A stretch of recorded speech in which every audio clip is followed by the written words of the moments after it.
Hi, welcome, YouTubers. This is Mark, the middle of nowhere, talking to you. It's about the Texas shooting that just happened, and other shootings. I remember once that I think it was from CIA or somewhere like that. They used to say, "Hey, how come we don't have all this violence and shootings and stuff happen like it happens in Syria and other countries and stuff like that?" And they used to say the reason why we didn't have that kind of violence was because we had decent jobs and because Americans had plenty to eat, had good jobs, so they could raise a family and have a house and stuff like that. And that's the reason why America was safe, because it had a lot of jobs, opportunities. And so now today we have another horrible shooting going on. This is my little hand here. It's itchy. Sorry. Apologize about that. Anyways, now we have another mass shooting, another 25 people probably murdered, and countless others wounded. and and who knows why? We had the Paddock shooting in Nevada down there, and that was a mess. And we still don't know. I don't know if even if we do know the reasons why these people go out and do what they do, it's probably not going to make any sense at all. I doubt it will because they're nuts in the head. Anybody goes out shooting a massive shooting, people like this are nuts in the head. Okay, guys, you're nuts. Anybody that thinks this is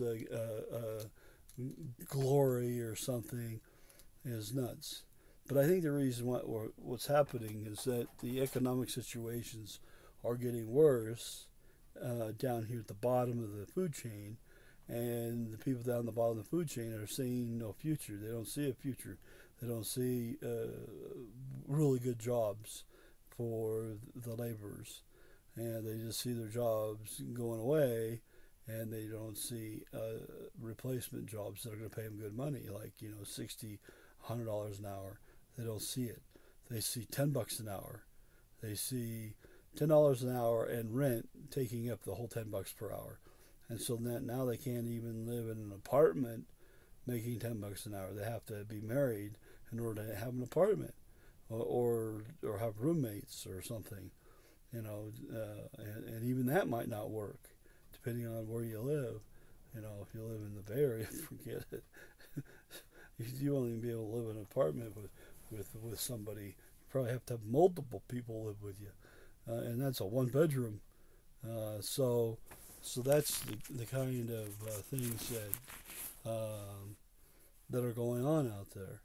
So I think that the low jobs down here that pay well, like construction and all that, a lot of those jobs are taken over by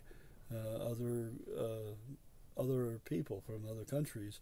Come here, they take the job, they get paid under the table, or they get paid. What that means under the table means they give them cash and pay them like $5 an hour, or $10 an hour, or $7 or $8 an hour, pay them cash, and then when the contractor doesn't want them anymore, he just fires them, treats them like crap, and then the real person who needs to provide for his family, who normally would get $60 an hour to do the same job, you can't find work because there isn't any job roofing for $60 an hour anymore.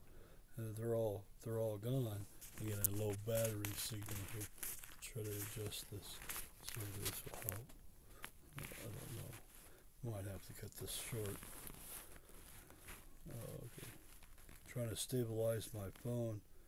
There we go. Let's try that and see. Hopefully that works. So anyway, so that's kind of where it's going. Is that the United States has low-paying jobs now, and they're probably going to get lower, and any kind of jobs that Trump tries to bring in here manufacturing wise, I think will be low-paying manufacturing jobs, and he thinks, oh, that's great, $12 an hour is great, when the rent is going to eat up all that, and you're still not going to have any money left over for a small house. So unless Trump does something with like Roosevelt did and make it to where we can have a house and a small garage, they're not asking for much. It's just a small house and a garage, to live there, and it's still getting. Hold on a second. Come on.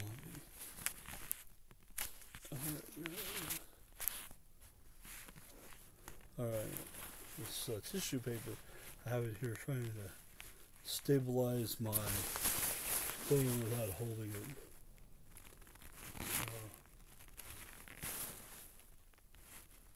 So my hands can be free.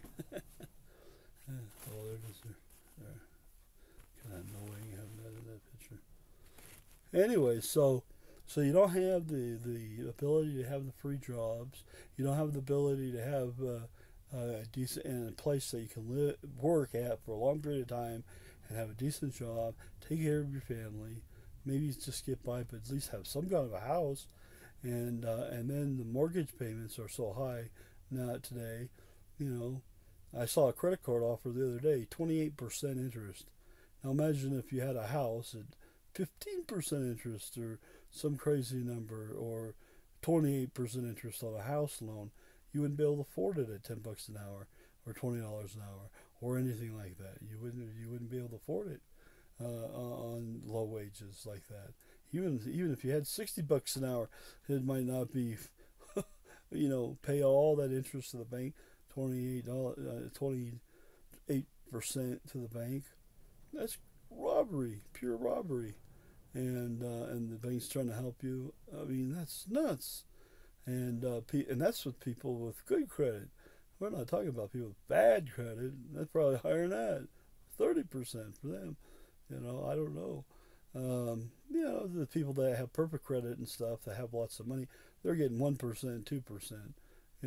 Probably for their homes, but they'll buy a big house though, so they can afford it. They got a decent job.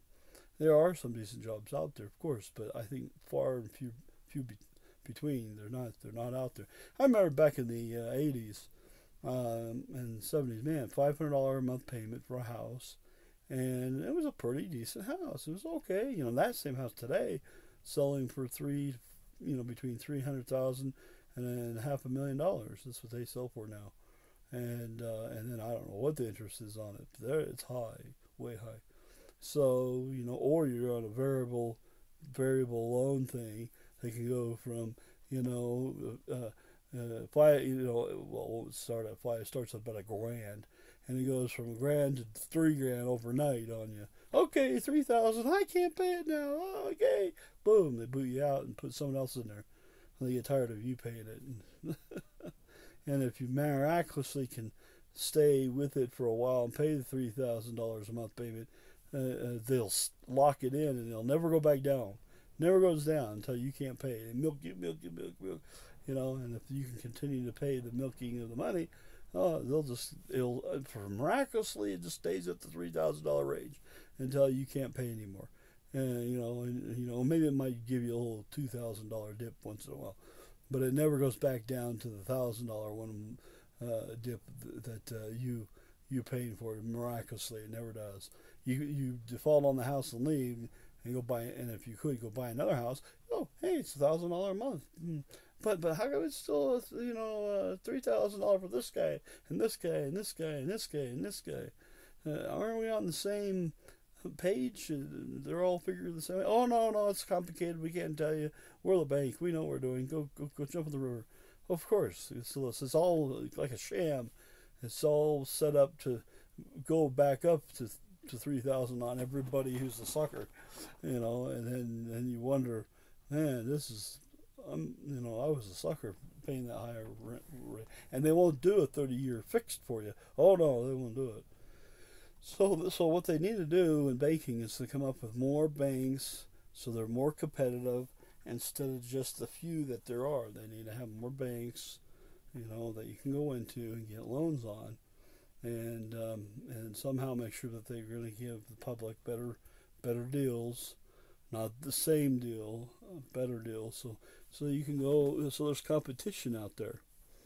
And how does this all affect us? Okay, well, it affects us because if you had more banks out there with more competition, you might see $500 loan, 500 month payments on a house because they're willing to go down lower on the payments and make far less money on it than a normal bank.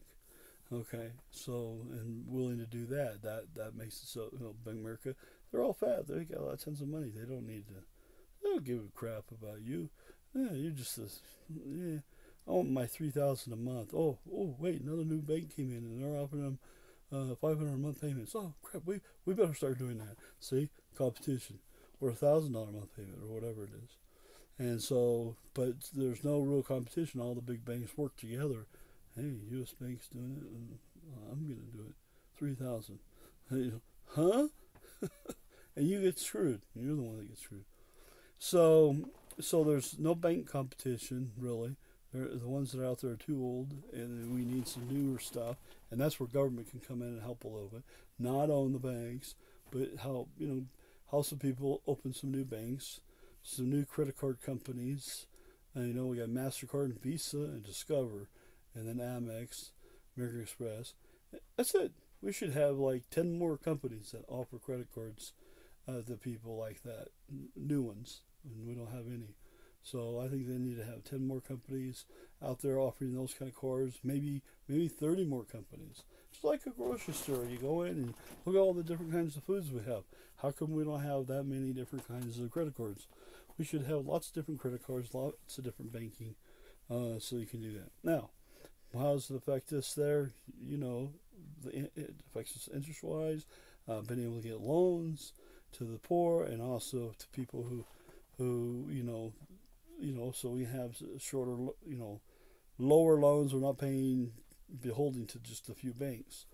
Then back to the jobs. Look, the jobs, people coming into this country, we keep bringing them in by the droves that are poor, and they take up like I said, the what's left of the jobs and work under the table, and that undermines jobs for having a decent family. And a lot of them, what they do is they'll come in like a group, and they'll buy a house as a group, and they'll all pay on it, and so they can afford the 3,000 a month or 2,000 a month, what it is, because they got 15 people living in a house, and they all. So if you take $2,000 a month or 3,000 a month and divide it by 15 people, that's pretty easy to pay because they got 15 people times 3,000, and they can do that. And then you have a single person or married with kids, and his wife's not going to work that much. Maybe she works, but then you got daycare. That's a trade-off. So he's the breadwinner bringing in. Got 15 people crammed into that house. And by the way, it's illegal to have 15 people in a regular house, by the way. But you didn't know that. But anyways, so what that ends up doing, it distorts the market, and that's why they want those 15 people from Mexico to come here, because they can get the money for the house at a higher interest rate. They can keep selling houses like that all day long with 15, 20 people per house. Bam, bam, bam, bam, bam, bam, bam. See, then they can get that high money. That's why the banks want them to come here. I don't mind people moving to our country legally. That's fine. And then they come, and then see. So even if Trump builds the wall and brings people in here legally, then they'll come in droves anyway. Steal the jobs under the table, still buy a house, and still have 15 people in the house, 20 people in the house, and they'll still pay for it, distorting the market on the real estate side. And instead of getting paid under the table, they'll get paid above the table, and pay taxes on it, which is nice. That's good, Social Security and all that. And then on top of that, they'll distort the market by buying a house because they got 15 people and they're paying on it, and that distorts the market. And that means Americans that have a single family or just a husband and wife team won't be able to afford a house because these people are buying houses. That you get the picture anyway. So that's kind of where it's at. So America is getting down to only having enough money. basically America's getting down to where there's not going to be as many jobs for us and for the people that are already here looking for a decent paying job. And so thus, because there's no decent paying job, you're going to see more of these type of acts of terror, of murdering people, are going to go higher and higher and higher and higher, because people feel like they're losing their. It's the actual shooters themselves. I don't think they're going to be thinking, "Hey, I can't get a good job. I'll go murder some people." I think it's just I think it's just an occurrence of not having or seeing. It's a feeling more. The bad evil person who wants to go shoot people. I think he's just sitting there with the gun and everything, and he's like, "I hate life," and he just goes nuts. But really, the truth is, he's just hearing what's really out there. People complaining about not having a decent job. Maybe he's seeing people on the news, his neighbors, other around him, them complaining about not having a decent job, and other people coming in taking those jobs. And you see that, and it's a true story. It really is happening, and the news is talking about it. And then what that does is it builds up animosity, starts to grow, and then it becomes more of a feeling. And I think then the Paddock, like him, I think he was ready to lose his whole empire and of real estate, and so he was ready. He overinvested in stuff, and I think he was ready to lose his empire, and lose all that millions and millions of dollars that he used to have was going to go bye bye, and so he went psycho on that, and so not enough banks so he could hold on to what he had, right? So boom, he was losing everything. I think that's what I think was going on with him, and then now this shooter today, I don't know much about him yet, but I wouldn't be surprised if he didn't have a decent job. And so when people can't find decent jobs and can't find decent work, then that is where the shootings begin. That's where the shooters come in and start coming out of the woodwork, and Tim McVeigh's come out of the woodwork, and all these kinds of people, and the people trying to avoid their paying their taxes, and all this kind of stuff comes out. And then we see what we see, unfortunately. And so I think we need to focus on getting more jobs that are high paying jobs to get people back to work, instead of these low paying jobs like Trump is trying to get low paying jobs. And I mean real good high paying jobs where you can buy a house and have a family and a kid, and that's what I think it needs to happen more. And unfortunately, that is not happening in my view. And so because that's not happening, people are not as happy out there. People aren't, eager to go to work, and all that kind of stuff comes out. And then all that negativity gets on the internet. It gets on the news. It's there, and then that feeds to people who want to go murder people, unfortunately. And so it becomes a systemic mindset out there to those who just are sick in the head already with a gun. And so then I think that's what causes all these shootings to happen, to occur. And we're lucky that we don't have more of them. But I predict a future that if the economic situations don't change, and somebody in government doesn't sit down and start figuring right away what to do about getting better jobs and putting Americans back to work, I think you're going to see more and more of these. And instead of it being a weekly or monthly occurrence, it'll happen weekly or daily. It'll start happening more and more and more. And even if they take the guns away, they'll just use a different tool. So they'll use dynamite instead of a gun, or a knife instead of a gun, and or some kind of chemical agent. Then again, the gun's just the tool they're using right now. Tomorrow will be something else. They take the gun away, and it'll be something else.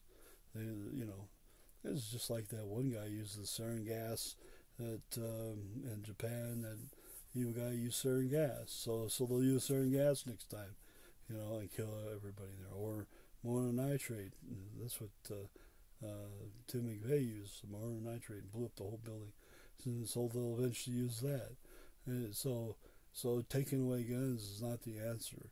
That might stop them from using the gun. They'll just use something else, or they'll get an illegal gun and use it. So, I mean?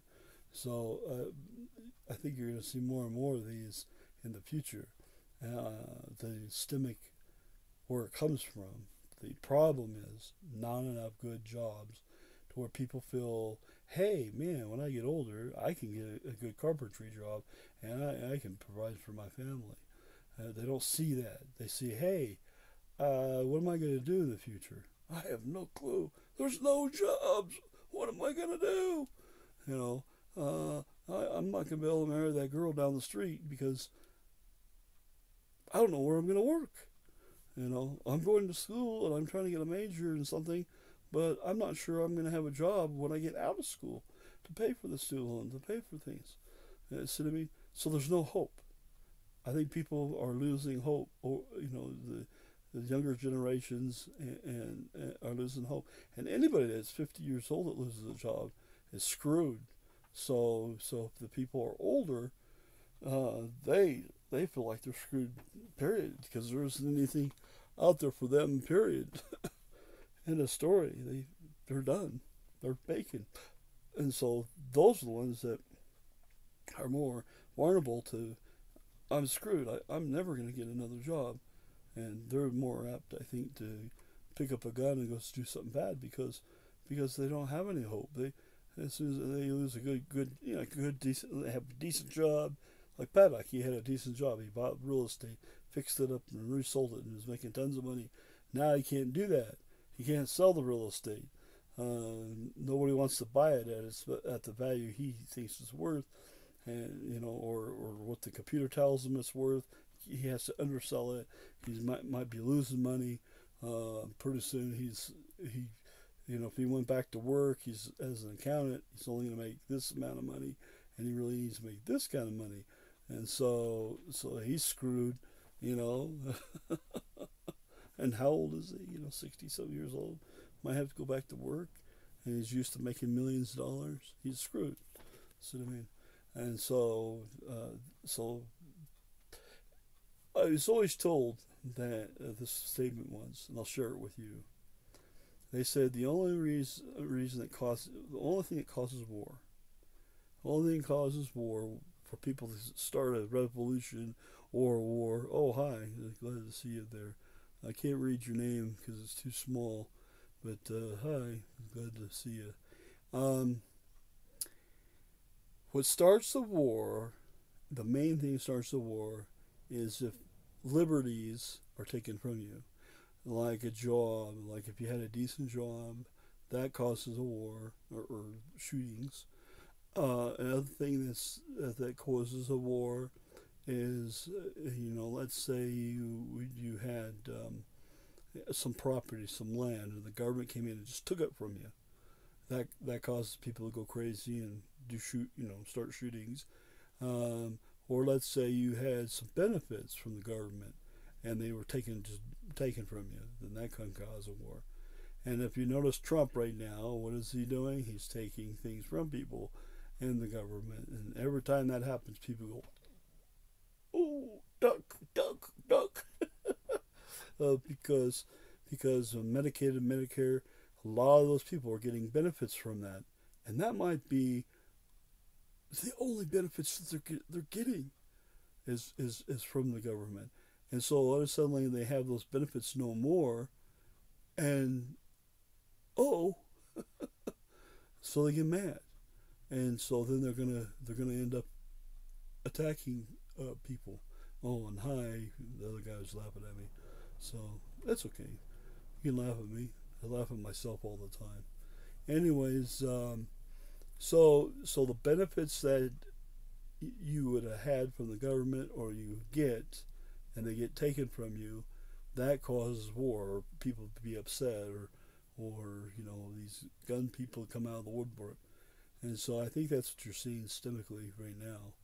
And See, I'm not laughing at you. I'm laughing with you. Oh, okay, that's okay. You can laugh at me or with me. Either way, it doesn't matter. I laugh at myself all the time, so I look kind of weird looking. I remember when I used to be handsome. You ever remember when you get my age? You look back and I used to have this long blonde hair, and I used to be skinny and everything. Now I'm, what happened? What happened? And it's all that food I used to eat. Now I'm a chef and I can cook really good. So I can't just eat one bite of something. I eat the whole thing. So you get kind of fat. And my diabetes and everything else. So that's what happens when you learn how to cook really good. Instead of going to McDonald's, you cook better than a McDonald's meal. You become big. Anyways, so the reason why these people are shooting and doing these kind of things is they're doing it because there's no more hope out there for them. There's no more hope for people, and so when they lose hope for a future, they do crazy things like this, and or they get pissed off easy, and so then they go grab the gun and go haywire. So I think you're going to see more of these kind of things as time goes on, and that's the sad part. Let's see what else they say here. Let's see, I'm lucky. I couldn't read the whole thing; it went away too fast. Something about I'm a mom. I don't know. you know, you see people taking your jobs away. You see people taking all these people from all these other countries coming here taking American jobs away. They bring their families. They take more American jobs away, and then pretty soon, people who were born here in America are no longer important anymore. It's like me. I looked at my Social Security benefits and I go, "That's all I'm getting," and all this work I did. And that's because the government has all these other feeders coming in here, sucking off the government tit, and that never paid into the system. They're from all these other exotic countries. They come here and they get full benefits like I do, and they never paid into it. They pay a dime into it. And I have, funny enough, they have a deal where you only get so much back because of what you pay into it. Well, these people come over here. How much are they getting? They paid zero into it, and how much are they getting out of it? A full check? They getting $3,000 a month check, and I'm getting just that much in it, and I paid a lot more, or I get, I'm getting a certain amount because of what I paid, and then here they come in, pay zero, and they're getting more than me. What? Are you kidding me? And I paid into it. Are you freaking kidding me? So that teased me off. That ain't right. I should get more and they should get less. Or them less and me the same. One of the two. I paid into it. So I pay into it. They get a holiday camp, and then I have to suffer when I retire. Nice. That's that. See. So now it's not. Thank you, America. It's like crap on if you're from America. Let's just crap on all Americans that were born here. Sorry, my legs going numb. I have numb legs, and they get tingly, and so I'm trying to reposition myself so it'll stop. Maybe the circulation will keep going. So anyway, so that's kind of where we're at with that. Is that these kinds of shootings and things are a systemic problem from people who don't have much and probably have a feel that they're not going to go anywhere in the future, and that's what's going on out there. Anyway, well, I'm going to wrap it up because my leg is killing me, and I just wanted to talk about the shootings, and I want to also send out my sadness from my heart that those people got killed, and it's sad that you might not be safe even in church. Those people that went to church to worship God, and they get whacked out, killed just for worshiping God. Can't even feel safe in there anymore. That's for sad. So my heart and prayers go out to the families that are affected by it, and also the ones that got wounded too, of course. And prayers and heart go out to all the people, the police, the fire department, and those that have to see the scene that's got to be just a gruesome scene to have to go out there and clean all that up and witness all that. It's pretty horrible. So anyway, on the Sunday, Inquiry News, Mark Wilkins reporting, signing off.